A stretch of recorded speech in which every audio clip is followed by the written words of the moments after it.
Comenzamos entonces. Fíjense que ahora nos toca hablar acerca de la gestión de riesgos. Vamos a hablar un poco de la gestión de riesgos y para que nos dé tiempo antes de terminar la clase de explicarles la última tarea que sería del PC4, porque quiero que ustedes tengan al menos información respecto a ella de una vez para que puedan ir avanzándola en estos días y no tengan que estar en corre y corre la semana que viene, porque realmente esa tarea yo debería mandárselas el día lunes, que es el día que corresponde el objetivo 4.1. Pero vamos a mandársela de una vez cuando terminemos con el contenido que está preparado para el día de hoy. Yo lo hice un poco más corto de lo normal para poder tener tiempo de darle su tarea y de explicárselas un poco. De todas maneras, el día lunes se explicará con más detalle ese objetivo 4.1. Pero lo que quiero es eso, muchachos, que ustedes por lo menos ya tengan su lista de tareas completa para poder añadirla a lo que es su lista de entregables que tienen que hacer. Recuerden que les dije que íbamos a llegar hasta la tarea número 10. Entonces comenzamos ahora con lo que es la gestión de riesgos.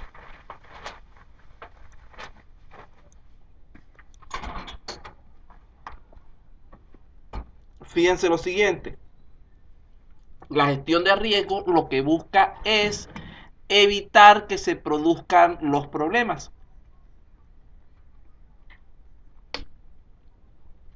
De modo tal que pueda prevenir en lo posible las situaciones conflictivas, las situaciones adversas.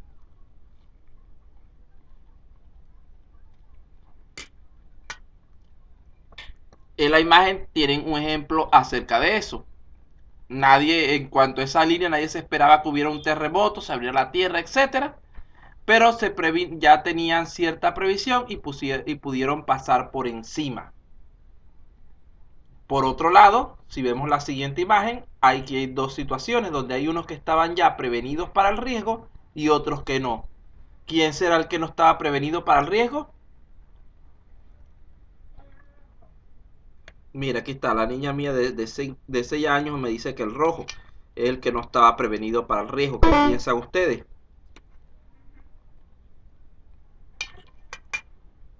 Muy bien, exactamente. Si nosotros no nos preparamos para afrontar los riesgos, lo más probable es que vamos a caer en ellos.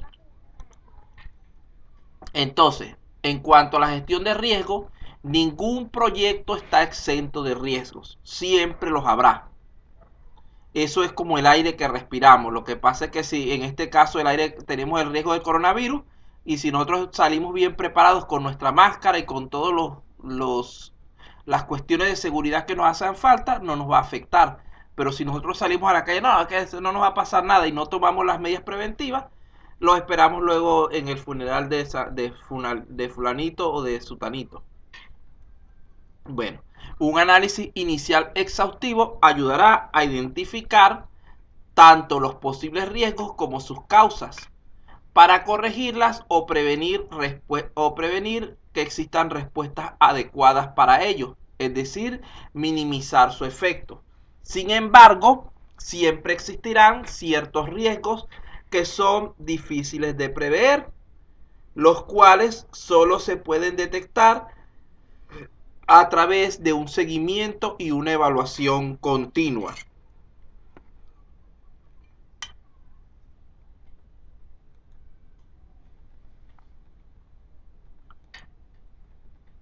Entonces ya vemos que debemos estar siempre pendientes porque en todo momento pueden aparecer nuevos riesgos.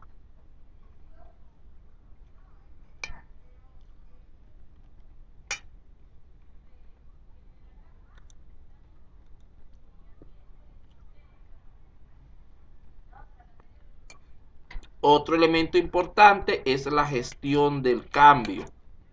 Vivimos en un mundo que puede cambiar vertiginosa e inesperadamente. Ejemplo de esto nuevamente es la pandemia.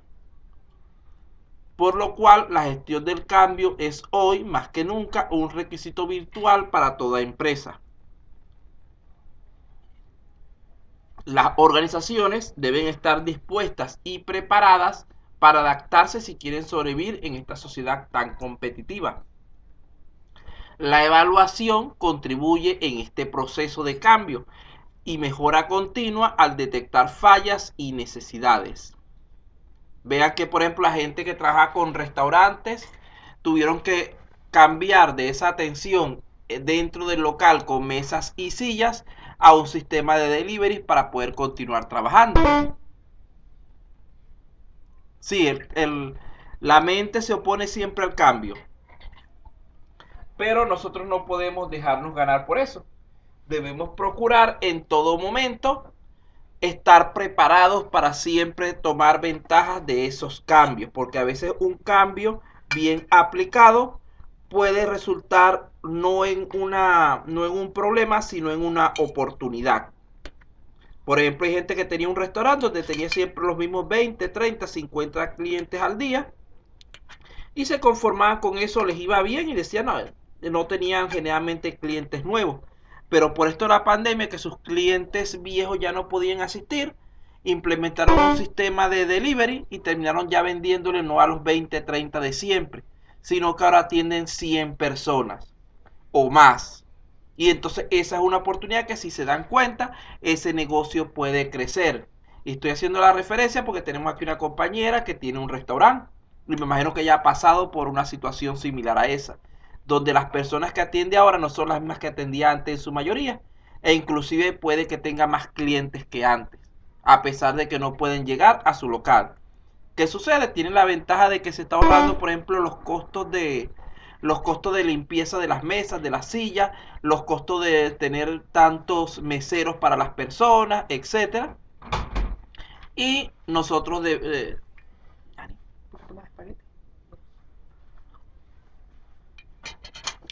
debemos enfrentar con valentía esas situaciones, ya que ella nombra lo del miedo. La resistencia al cambio es normal.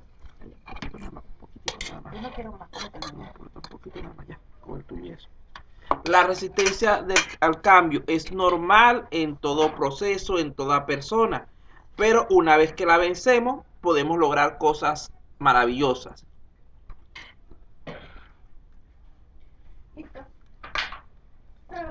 Yo pongo como ejemplo, mira, yo tuve que salir de Venezuela y al principio eso fue un cambio que era bastante fuerte porque implicaba en primer momento separarme de mi familia, de mi hija, de mi esposa, de mi propiedad, etcétera, de las cosas que tenía no me pegaban tanto, más que todo de las personas. Pero al final de cuentas se logró salir de ahí y estamos en una situación que, por sí o por no, es al menos mucho más tolerable.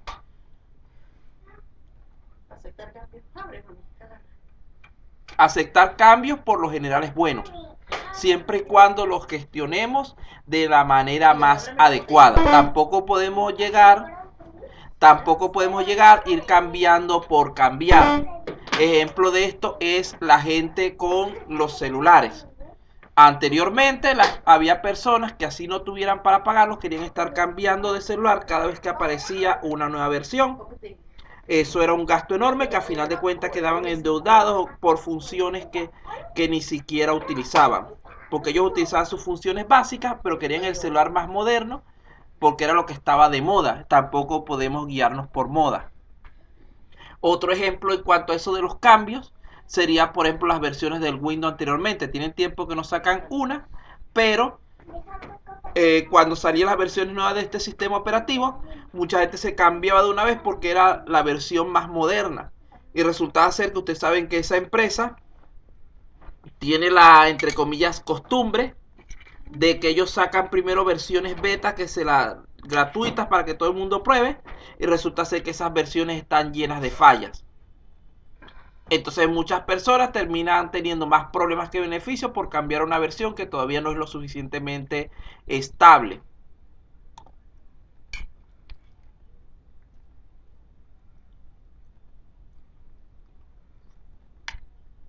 Y esto debe hacernos reflexionar en cuanto a nuestra conducta respecto a las cosas. Es igual que lo llevamos a un nivel más personal. Hay personas que tienen su pareja, pero resulta ser que, sobre todo, el hombre ve una muchacha bonita y de repente deja familia, deja pareja por ese cambio, y a final de cuentas le va peor que al principio, porque pierde hijos, pierde esposa, pierde todo lo que había formado con los años, y resulta ser que la mujer que se consigue nueva es peor que la que tenía, que era simplemente algo de apariencia. Entonces, como pueden ver, los cambios pueden ser tanto peligrosos como beneficiosos, simplemente dependiendo de el tiempo o del esfuerzo que nos dediquemos para nosotros analizar bien los efectos de ese cambio.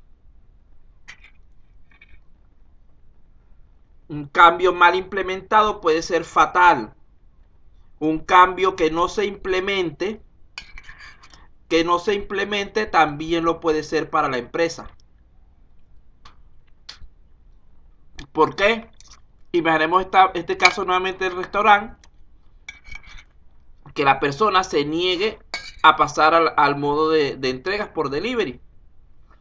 Va a terminar quebrando, sobre todo si el local no es suyo, si es alquilado. Y va a perder todo aquello por lo que trabajó probablemente durante muchos años.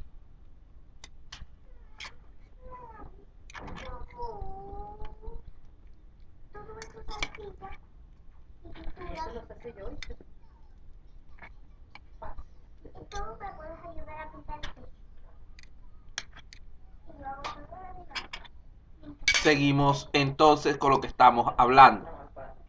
El siguiente ejemplo, sí. Pero si nosotros estudiamos bien el cambio, no hay tantas repercusiones. El problema es no tomar los cambios de manera precipitada. Vean que aquí tenemos un ejemplo de adaptación al negocio. Hace 20 años, los computadores, lo más normal, eran computadores de escritorio, que si necesitábamos llevar nuestra información, nuestro equipo para otro sitio, nos costaba, teníamos que alquilar un vehículo para poder llevarlo, porque eran más grandes y pesados, sobre todo aquellos que tenían monitores de estos de CTR. Luego de allí pasamos a un momento en lo que los monitores o los computadores ya se convirtieron para uso personal o para uso portátil en laptop, en equipos de tipo portable, los cuales, a pesar de ser más pesados que lo que tenemos actualmente, eran mucho más fáciles de trasladar en cuanto a la información y el contenido de nuestro equipo. Nos permitían también cierta independencia porque tenían la autonomía de que empezaban a usar baterías. Luego de allí surgieron, por ejemplo, las tablets como opción para realizar las mismas tareas. O dispositivos también especializados de tamaño reducido que venían ya programados con las funciones que nosotros necesitábamos realizar. Actualmente, el uso principal son los celulares, donde en nuestro bolsillo podemos realizar prácticamente todas las tareas que necesitemos de nuestro negocio. Podemos comunicarnos con el banco, podemos interactuar con nuestros clientes y proveedores, etcétera. Entonces, como pueden ver, ahí hubo un cambio que tuvo que ser asumido, porque las empresas que todavía no están trabajando con este tipo de tecnología probablemente no les va a ir muy bien en su negocio actualmente.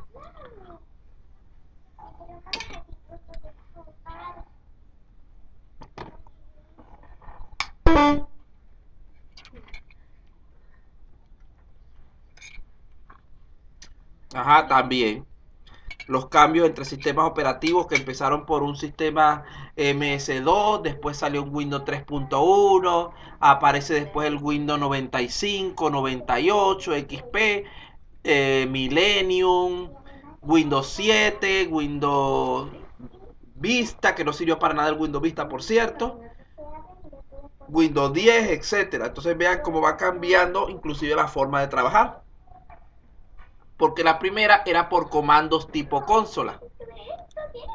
Y la actual prácticamente estamos trabajando con unas versiones de Android en entornos táctiles.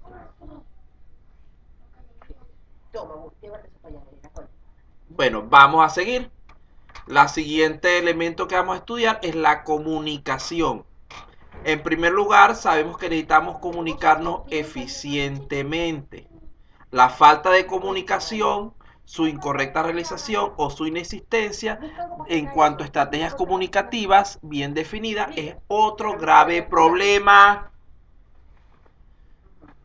que puede cometer la empresa, que le impedirá detectar contratiempos, problemas y tomar decisiones acertadas a tiempo. Eso no significa simplemente que las órdenes pasen de los niveles superiores a los inferiores, sino que tengan contacto integral entre todos sus miembros.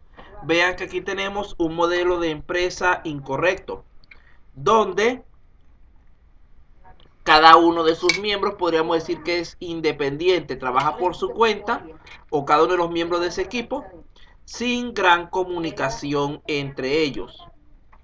¿Qué sucede? Que esto es un modelo ya bastante arcaico. Luego de allí viene este modelo tradicional, donde ¿qué sucede allí? Que la información pasa únicamente de los jefes a los subordinados. No hay comunicación entre grupos ni de los subordinados hacia los jefes. Por lo tanto, allí decimos que necesitábamos comunicarnos más eficientemente. La comunicación... Apaga el internet. Ella. La comunicación debe ser recíproca.